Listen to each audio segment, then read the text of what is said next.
Let's get it on! Sprawl and brawl, ground and pound. Get ready for an MMA showdown. Now, the ultimate Octagon Insider, Sean and Tristan Ducross.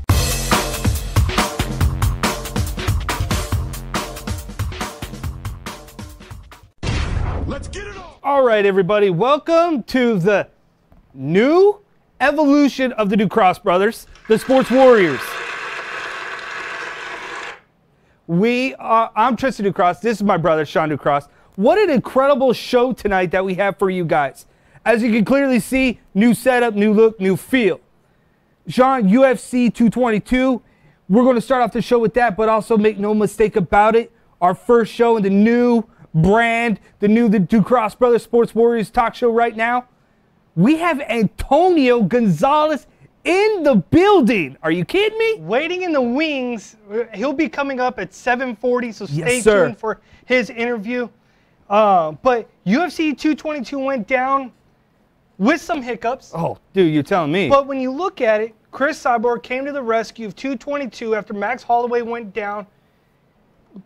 She won with the first round knockout, but at this point in time, who else is left? Where does the UFC go in the featherweight division when you've got Cris Cyborg running rampant through the division? There is literally nobody left for her to compete against outside of maybe you're talking about, I don't know, Megan Anderson.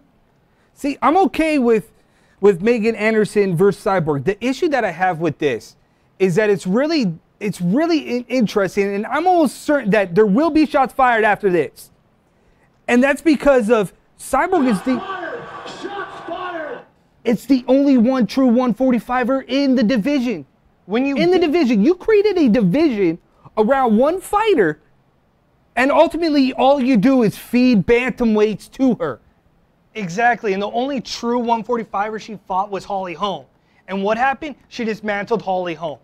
So at some point, either A, you retire, you call it a career and say, well, I did what nobody thought I was going to do, and that was I was going to take over the UFC featherweight division that they built for me.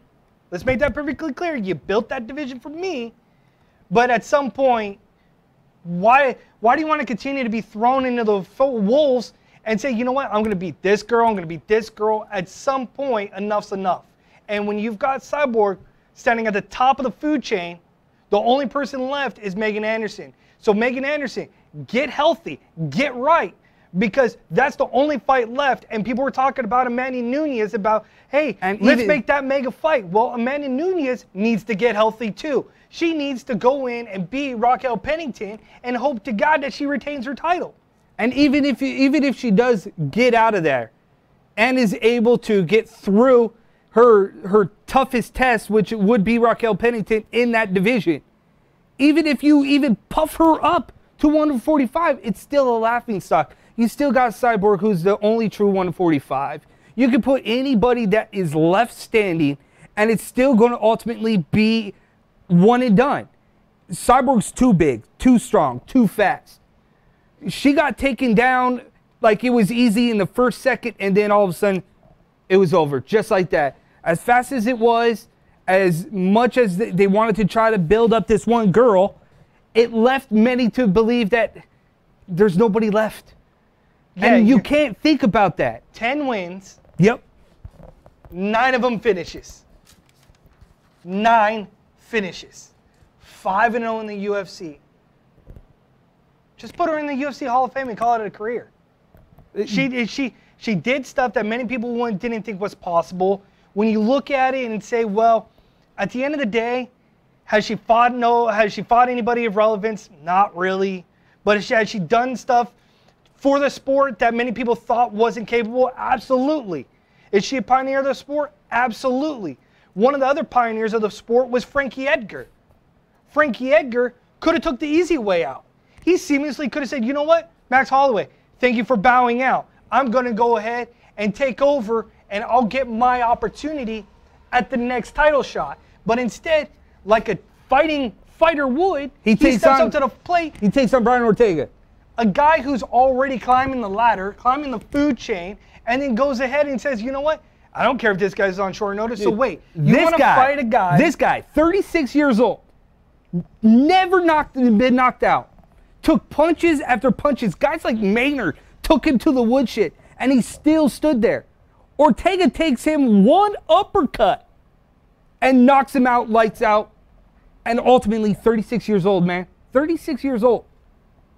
I think this is where the line is drawn in the sand. Like, he should not have taken this fight against Brian Ortega. If he had any sense, and don't get me wrong, he wanted to get the kind of the last hurrah, the last title shot, and here he gets knocked out in just a matter of seconds. And that's the thing, you said it just a minute ago, Tristan, was that if you were Frankie Edgar, you don't take the fight against Brian Ortega, not on short notice. No. Brian Ortega just came off a fight. He was hungry. He's here to prove a point.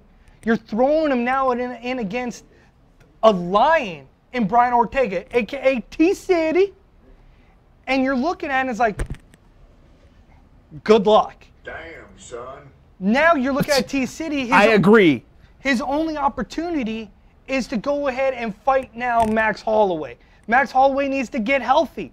Max Holloway needs to be prepared that Ortega is a man on a mission, and if he knocked out the guy that was knockoutable, if you will, not even a word, but let's go with it, and he'd never been knocked out, and you knocked him out. If you're looking at him and you're like, hold up, wait a minute, we got to go ahead and just pause for a second, because Max Holloway needs to be really prepared. If you're Frankie Edgar, what's next for him? 36 years old, knocked out for the first time. Is he losing a step? They're talking about him dropping down to bantamweight. At the age of 36, how can you drop an additional 10 pounds? Especially with that age, it is not healthy, nor is it even right for a man to go at 36 years old to drop 10 pounds, to get it down that low and fight healthy. That is a horrible idea for him and a career suicide for him. But we're talking about let's talk about career-saving, defining moments. Andrei Arlovski put on a show, came back, and beat Stefan Struve. Skyscraper, 7 foot tall. Mr. Jekyll, Mr. Hyde, Andrei Arlovski. You don't know which guy you're going to get until he shows up to the fight. Another guy long in the tooth. You're either going to get a guy that's going to show his abs, or you're going to get a guy that's a little fluffy. It just depends on what you're going to get. But one guy you do know what you're going to get. 39 years old, though, in the heavyweight division. Puts now his back-to-back wins, dude. 39. And I'm thinking, here's a guy. 39 years old in the heavyweight division. The champ is 32. I believe he has another shot at this point. That's what I'm looking at. Anybody in the heavyweight division, anybody in the heavyweight division has a chance. Anybody in the heavyweight division has a chance. But one guy that seemingly does not have a chance is Nick Newell. This guy continues to go out there with a handicap and continues to beat guys with one arm. I love that. With submissions, cranks, you name it. LFA 35, Nick Newell went to 14-1. How does the UFC continue to not allow this guy an opportunity when the UFC and Dana White for years said, you know what? You're not going to get women ever fighting in the UFC. And then, you know what? You're never going to get Nick Newell in the UFC. Why? Because he was born with basically one arm? That's not fair to this guy. He still trains like everybody else. He's still a world-class jiu-jitsu fighter. He finishes fights. He finishes fights. But he's just like Matt Bazolt, a dude that has one leg out there fighting every single time he gets an opportunity. But nobody from the big leagues, from the UFC, from Bellator, nobody gives this guy a shot. And here you have Nick Newell, who wants to run the gauntlet, believes that he's one of the best fighters in the world. Let's educate the fans on something, okay? Nick Newell, 14-1. Nick Newell, 11 stoppages out of 14 wins with one arm. Nick Newell. That means, dude, you're getting choked out by one arm. Nick Newell, 123 collegiate wrestling wins. The guy is a machine when it comes down to wrestling. The guy's a black belt in jiu-jitsu. So why is it that this guy, let's flash back, his one loss was to Justin Gaethje.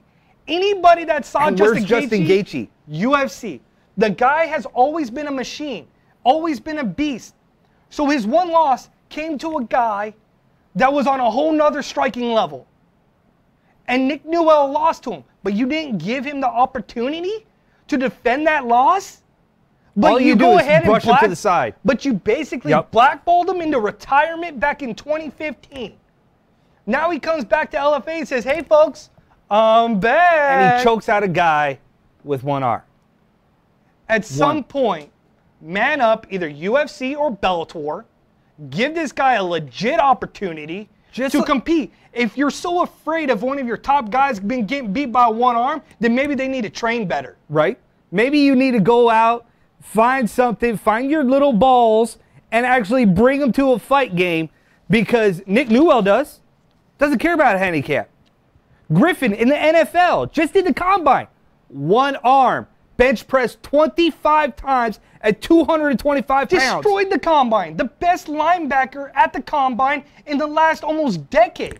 And he has one arm. No handicap stops anybody as long as they want it bad enough. Just don't hold them back. But this guy is going to make it to the NFL. Yes. But yet, Nick Newell still can't trying make it to fight. Bellator or to UFC.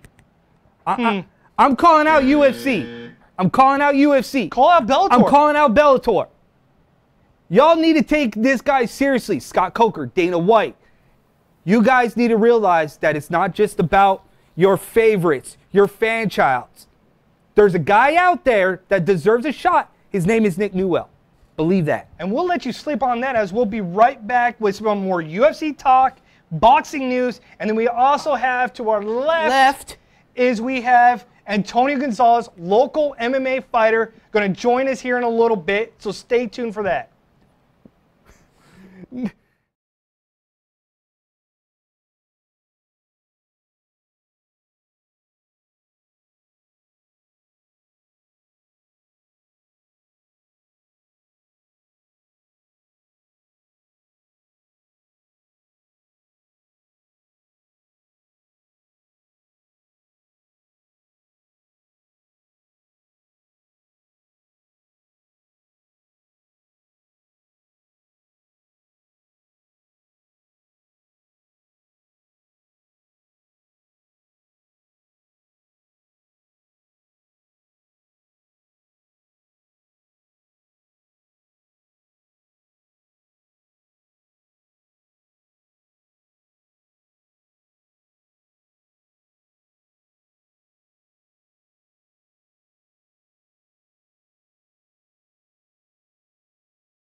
Welcome, everybody.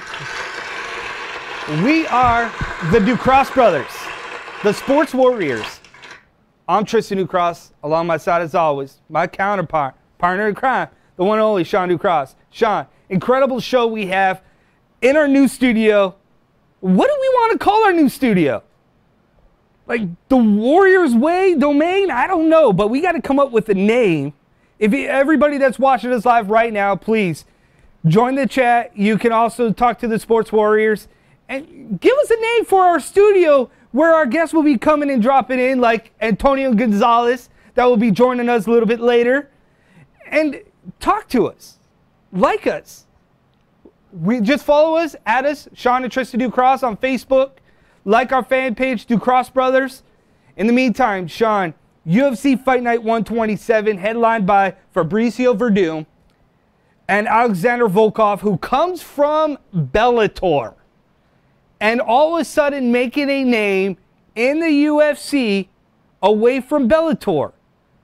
What does this mean for Verdum and his career if he falls to Volkov as Volkov continues to string wins together. When you look at Alexander Volkov, you see former Bellator champion. You see a guy who has very strong Muay Thai. This guy loves to stand up and trade with the best of them. Fabricio Werdum is perhaps one of the best submission heavyweights in the game right now. And when you look at it and you see Fabricio came out and said, you know, maybe I'm turning more into a company man than I ever thought I was going to be. Because he's taken a fight that doesn't necessarily benefit him completely, but then again puts him in a position where he may get an opportunity if he beats Volkov to go ahead and compete against the winner of Steve Miocic and Daniel Cormier. If you're Fabricio, you're kind of terrified of this fight because of the fact that you've got Volkov, very strong stand-up, his natural heavyweight. The guy just does not lack the ground game. So if Fabricio has any opportunity, he's not going to stand and trade with Volkov. He's going to want to get this fight down to the ground and hope he can submit Volkov. Because if he stands there, watch that he doesn't land a knee to Fabricio's face and we got a knockout.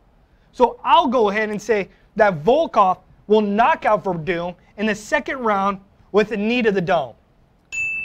The way that you see this fight going is interesting because Verdum's only way at winning this is he has to get it to the ground because he's going to get knocked out if he stands toe-to-toe. Exactly. He has to get this to the ground. Utilize his technique of the best, being one of the best submission heavyweights, get the fight to the ground if he wants to survive. Yes, because ultimately one of these two guys is going to get the winner between Steve Miocic as well as DC. Either way, one of these two guys going to get that. I just feel bad for any one of them because they're not beating Steve Miocic unless DC somehow wins. Then they have a shot at beating DC because, well, DC's just a puffed up heavyweight. So at that point, you're looking at, I just don't get the heavyweight division. You don't get the heavyweight division. It's like a rinse and repeat. Like the heavyweight division. We saw that issue with the bantamweight division. The heavyweight division globally, whether it is MMA or boxing, is a travesty. Ain't that the truth? There is nothing going on in any heavyweight division globally, in any promotion or anything like that. It is just bare bones, rinse and repeat. It's like throwing your head back and gargling a little bit because there is nothing going on. What you're worried about is what's next for Tyrone Ware. Tyrone Ware came in running a hot streak at the end of 2017, got his wish, got picked up by the UFC. Now he's 0-2 against the guy that is coming in with 4 straight wins. I feel bad for Flash because Flash has built a name for himself in RFA, Legacy, around the world, putting wins together, stacking them, getting his call, and granted the last fight could have gone really either way. But now you get thrown, you don't get thrown a bone. You literally get thrown to the wolves in a guy that stylistically outmatches you. Stand up outmatches you. Ground game outmatches you. Everything that you look on paper says there is no way Ware wins this. And that's sad because you'll never meet a guy that works harder than Ware, believes in himself more than Ware, has the community behind him like Ware does. Yet you feel bad for him when you see this matchup and all you can think of is that he could be 3 and done in the UFC. And then if Ware loses, does he go back to LFA? Does he find another home? Where does he go back on the circuit? That's the biggest question coming in here. Then you've got Jimmy Manuwa, who returns after being defeated and knocked out by Old Zamir. And then he's another guy that is at a crossroads. What do you expect from Jimmy Manuwa? Where does he go from here? Because if he loses, that's 0-2. The guy that is facing Jan Blachowicz has 8 submission wins, 2 straight wins, 1 including a finish. So where is he going to stand and trade? You've got a submission guy versus stand-up guy. You saw that Manuwa got knocked out. So is he facing a guy that benefits him? Because he can stop a takedown where Ultimir stood and traded with Manuwa. So those styles clashed. These styles, not so much. It favors one or the other. It's going to be interesting to see how this card plays out because there's a lot of what ifs. There's a lot of crossroads. There's just stuff that can go awry. And the good thing is that the fight fans get something on free TV that should be on free TV this time and not something that shouldn't be televised on pay-per-view. Because it seems like UFC loves to put stuff like this on pay-per-view and hope that the people are going to go ahead and buy it. But one thing that people are not going to buy is Vasyl Lomachenko. They don't have to. Lomachenko, it was announced will be taking on Jorge Linares May 12th, Madison Square Garden. If anybody's going, wow, that date sounds awfully familiar. Because it does. Triple G versus Canelo is going on the same night. See, but I like this because in order for this fight to happen, Golden Boy and Top Rank both had to come to an agreement that, yes, Lomachenko could fight versus Linares. Both guys had to come to an agreement that in order for this fight to happen, it cannot intervene with HBO's pay-per-view. So they had to move it up in time. But this also benefits the UFC fans too, because UFC also has a fight card that same night. So not only do you get Lomachenko versus Linares, not only do you get Miguel Cotto versus Triple G, you also get the UFC fight pay-per-view. So if you're a fight fan, you're just like, dude, give me my popcorn. Get my beer ready. I'm chilling. I'm ready to watch some combat sports all night. Because Lomachenko and Linares are fighting on free TV on ESPN hours before Triple G and Canelo go to war. But is it just me, or am I not solely on the hype train as Lomachenko's the pound-for-pound baddest fighter on the planet? Because I think that he is running into a buzzsaw in Linares. This guy's the #1 ranked lightweight for a reason. He's also the WBA World Lightweight Champion. Lomachenko's coming up in weight because he has nobody left to fight in featherweight and lightweight. So he's coming up in weight. And my issue with that is that Lomachenko has never fought above 130. When you've got a guy like Linares who's 44-3, 27 knockouts, 13 fight win streak, folks. One thing I like to say is that when you're a boxer, you fight in the center. Some fighters love to fight in that box. Traditional boxing, you love to, dude. One of the things I love telling people is that if you were ever in boxing school 101, people, I love this. You can go to YouTube and find this. But traditional boxers, to learn how to box inside the pocket, they would stand inside tires with one foot in, one foot out, fighters, and they would trade, educate inside boxing. Dirty boxing. That's what they did. The most uncomfortable way to train boxing is getting inside. If you want to be uncomfortable, Jorge Linares will make you uncomfortable. If anybody has seen him fight, he loves to throw inside. And the one thing is that when you watch Linares, I was watching a couple of his throwback fights. The dude is crazy when he gets in the pocket. He unleashes his hands so quick, so fast, you don't have an opportunity to counter. Lomachenko fights on the outside. Lomachenko ducks and dodges. He slips and he counters. He's very flashy. He's what I classify as a flamboyant boxer. And the last guy that fought like that was Roy Jones Jr. And that's kind of what he reminds me of, is that he's a very flashy, unorthodox fighter. He's elusive, I'll give him that. Absolutely. He's a tactician. Don't get me wrong, he's a good fighter. But if he gets into Linares' fight game, and that's inside that pocket, I don't think Lomachenko can stand the punishment to his body that Linares has, because he hasn't fought a huge power puncher like Linares. Yes, he fought, what was it, Rigondeaux? And Rigondeaux, the Cuban, quit in the corner in the sixth round on his stool. And that's the thing. You're getting with Linares saying that, you know what? I am going to be the most aggressive fighter he's ever fought. No question. I'm going to be that guy. And unlike everybody else before him, I'm not going to quit. Okay, so you already basically pissed him off. Like, you're giving Lomachenko all the credit world and saying, you know what, you're already pulling a Dennis Green. You're already crowning the guy the next champion without giving the champion the benefit of the doubt. That's not fair to him. But what's not fair is the fact that everybody continues to be on the hype train of Deontay Wilder. Right? Please, somebody. Anybody out there that want to Can we please educate the fans about this guy, Deontay Wilder? Don't get me wrong, this dude's a savage. He has bricks for hands, but... He has bricks for hands because he throws his hands like a windmill. If he fights like this, he's going to hit somebody. And if he's going to hit somebody, he's going to knock somebody out because he's just flailing. And he has hands for bricks. I get it. But you stick him in the middle with a guy named Anthony Joshua. I'm sorry. A straight puncher, a guy that knows how to use angles, movement. Deontay Wilder does not stand a chance against a pure boxer. I've never understood since Deontay Wilder came on the map about how this guy is where he is, outside of the fact that when you watch him throw, it's watching two sledgehammers coming over Sean, that somebody can't pick up the weight. Because I know.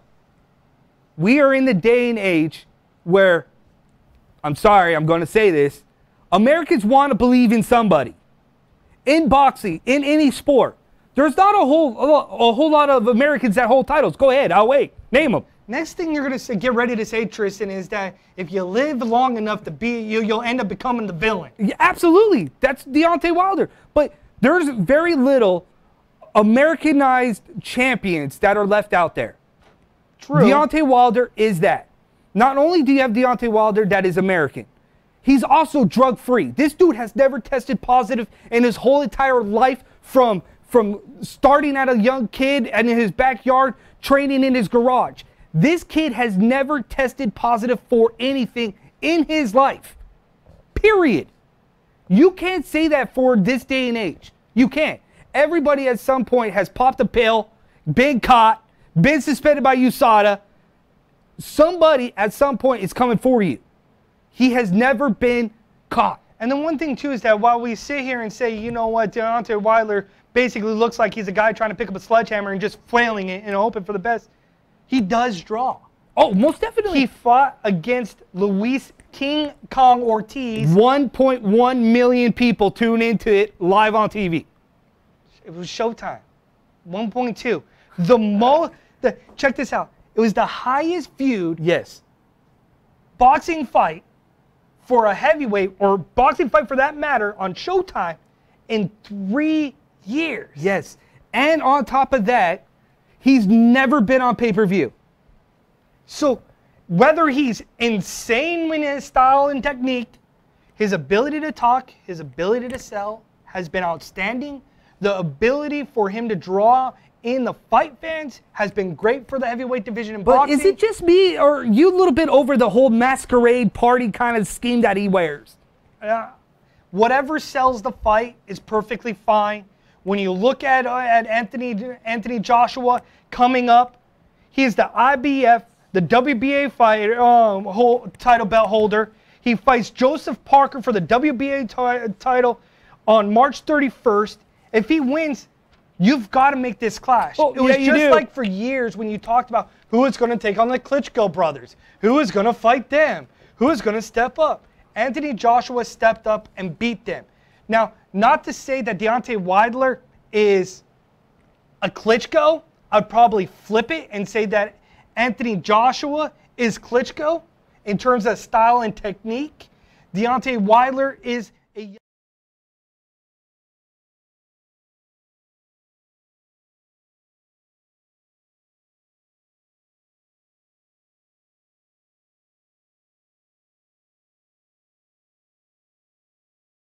Joshua, because if you look at Anthony Joshua, he looks like a juggernaut. All I got to say is point to the easy money.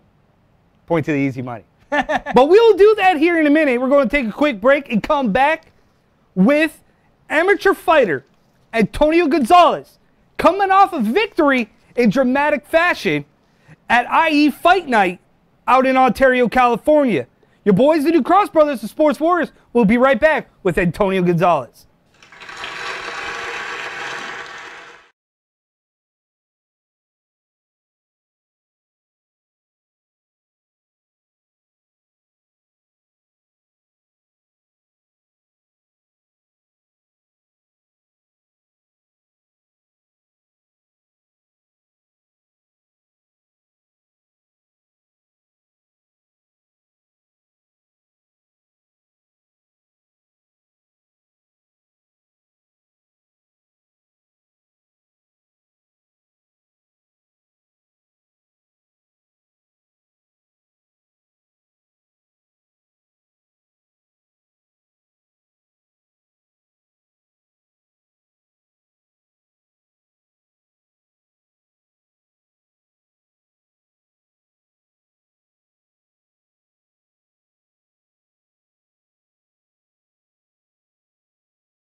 All right, everybody.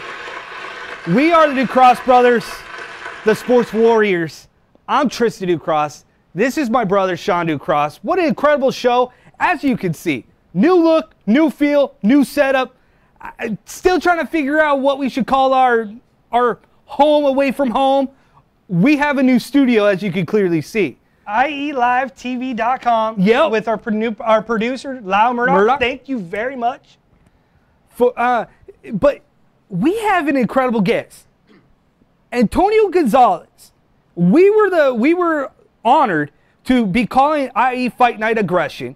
We got to watch this kid put on a show, put on a clinic, and get his purple bout in the ring.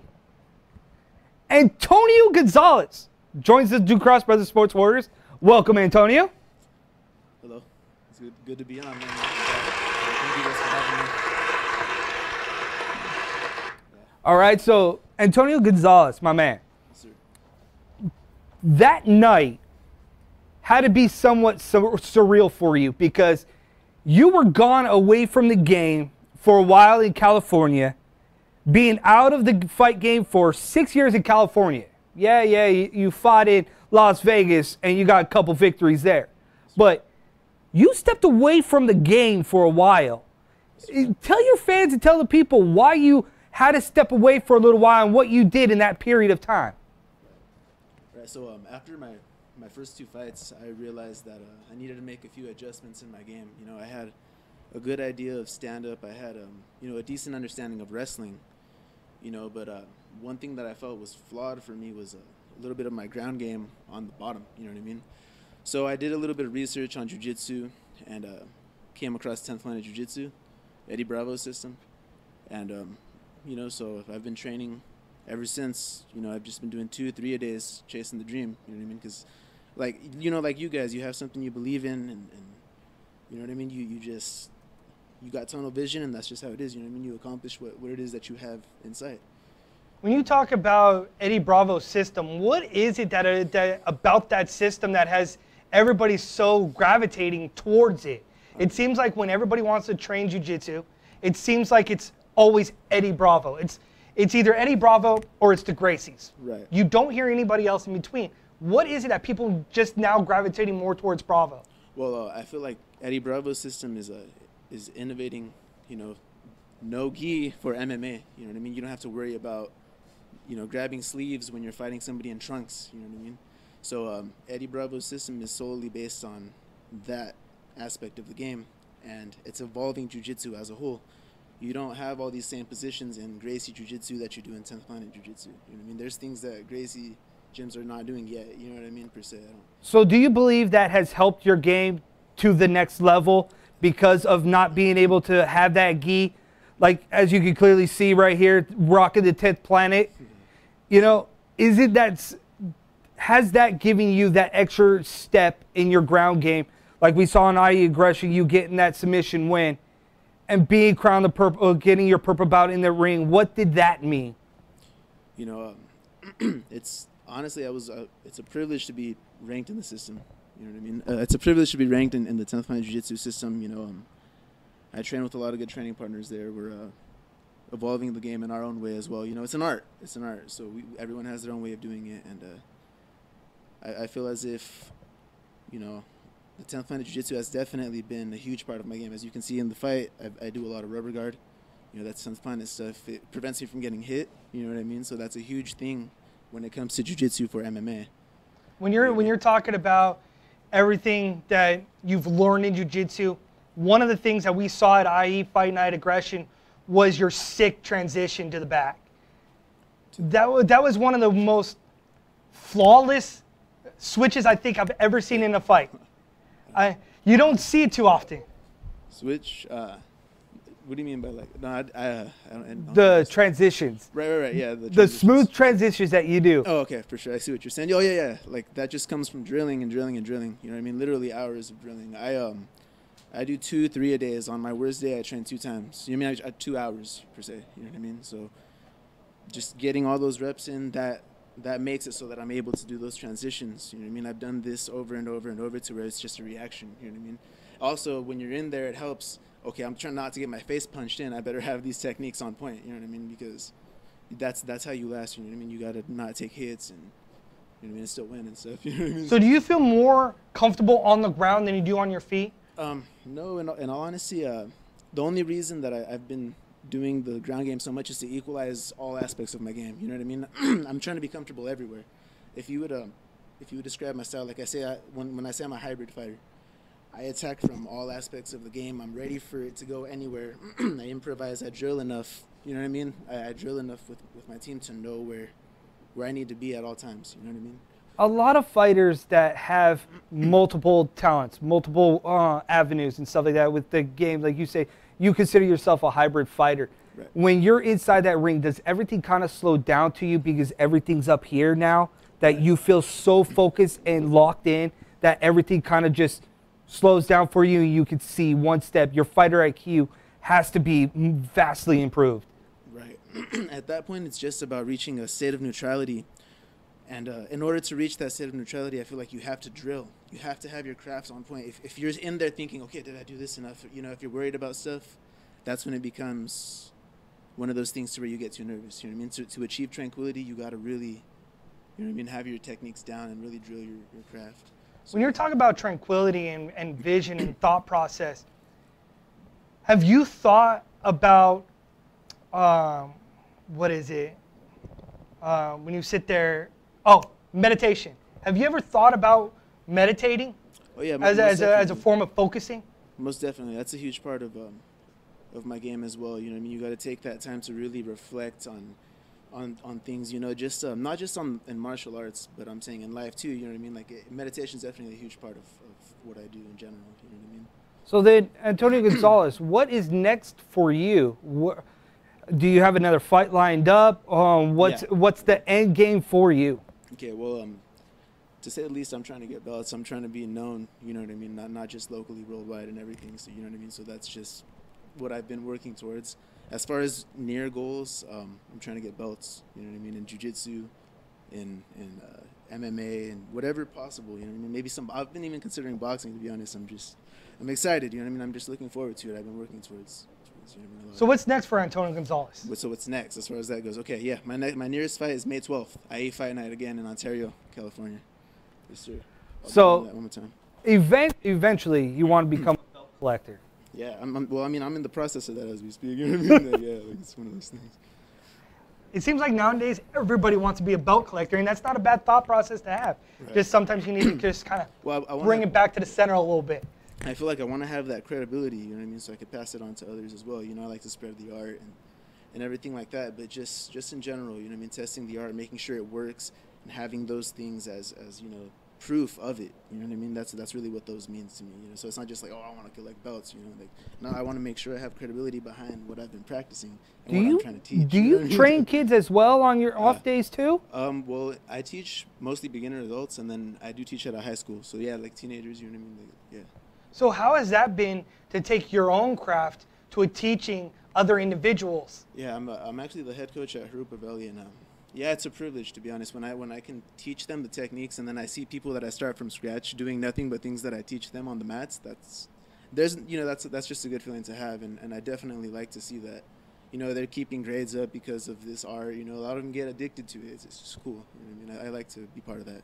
See, that's the thing when you talk about training kids and stuff like that. MMA, one thing about us since getting into this field is the fact that MMA fighters have a unique story. Right. They also help keep kids off the streets. Definitely. Keeping them from trouble. Knowing that you teach and knowing that you have the opportunity to bring kids in and give them hope, I guess you could say, has to be a unique feeling to accomplish on a daily when you're being able to give back kind of to the community. Right. Yeah, it's definitely a good feeling, you know what I mean? Because, you know, martial arts really helps you improve just in general as a person, you know, not just in the art and everything and in the exercise and, you know, all the mental things. It's just a healthy thing to do. And when you can pass that on to somebody and really keep them going with it. See, it's not just all about punching people in the face. No, it's about being humble. And that's one thing you're getting with Antonio right now is being so humble, being so gracious. And nowadays you don't see a lot of fighters that are humble and respectful and giving back to the sport that they do. And that's one thing you're seeing right now with Antonio Gonzalez is the ability to give back as well as still doing what he loves to do and wanting to compete at a high level. One thing we always say, evolution is key to success. Antonio Gonzalez is just another prime example of evolution being key to his success. Leaves California for 6 years, competes in Vegas a couple times, says, you know what, I need to work on jiu-jitsu. I need to get right. Who does that? Not a lot of people have the gumption to basically pack up, leave, say it is what it is, go challenge himself at a higher level, come back at an even higher level, and say, you know what, now I'm ready. Not many people can. So May 12th, Yes, sir. IE Fight Night, Ontario, California. Get your tickets. Yep, be sure. Hit up Antonio Gonzalez. I got him. Let me know. There you go. I got you guys.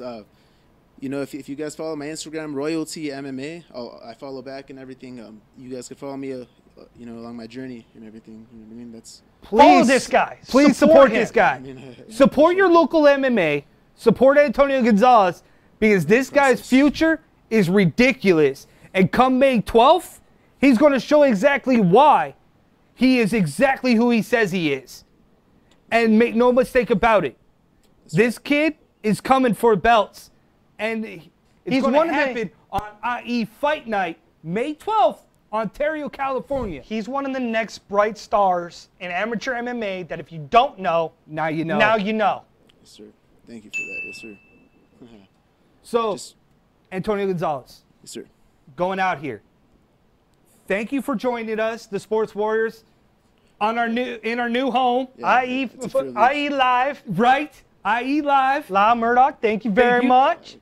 David Bramlett, just real quick. you the man. Yeah, Antonio Gonzalez, drop it one time. All right, yeah, real quick. I just, you know, I need to shout out a few people. You know, definitely the two gyms I train at, Team Ironman MMA, right up the street off Buren on the 91, and 10th Planet Jiu-Jitsu and Corona on Sampson. You know what I mean? We're always there. We're always training. The schedules are online.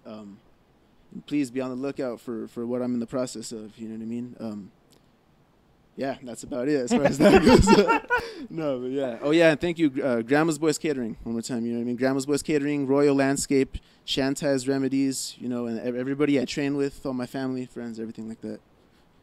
There you have it. So you want tickets May 12th, IE Fight Night. Hit up Antonio Gonzalez. Show your support. Your boys will be there, the Sports Warriors. We're the commentators. Got it. We got it covered for you. All angles, all aspects. You name it. Go to the DuCrossBrothers.com. You can find all the latest news and stuff like that on there. IE Live on TV.com. Lyle Murdoch, check him out and everything that he does. We'll be back again next week, next Wednesday, same time, 7 o'clock. Dude. No hiccups, though. Right? No hiccups. We'll get everything dialed in. Right. But next week, we are scheduled to have another guest because this is something that we're going to be doing, bringing local fighters to you fans. And that will be Dana Hernandez will be set to join the Sports Warriors in, well, the Warriors Den, the Warriors Lair, the Man Cave, the Bros Cave. I don't know.